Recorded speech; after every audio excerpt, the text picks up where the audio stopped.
আল্লাহু আহাদ আল্লাহু সামাদ লাম ইয়ালিদ ওয়া লাম ইউলাদ ওয়া লাম ইয়াকুল লাহু কুফুয়ান আহাদ। এই ছোট্ট মিষ্টি সূরাটা আমরা 3 বার বললে কোরআন মাজিদ পড়ার মতো নেকি পেয়ে যাব। তাই আসুন আমরা যারা জানি তারা বলি, যারা জানি না তারা মুখস্থ করি। কুল আল্লাহু আহাদ আল্লাহু সামাদ লাম ইয়ালিদ ওয়া লাম ইউলাদ ওয়া লাম ইয়াকুল লাহু কুফুয়ান আহাদ।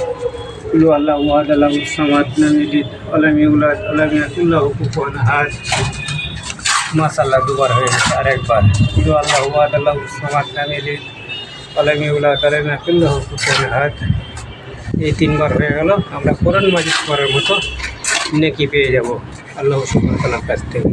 তাই আমরা 3 বার তো বলবোই মাঝে মাঝে, এবং দিনে যে কোনো সময়, সকালে হোক, রাতে হোক, সন্ধ্যায় হোক, নামাজ পড়ার পরে আমরা 10 বার যদি নিয়মিত পড়তে পারি তার জন্য আলাদা নেকি রয়েছে।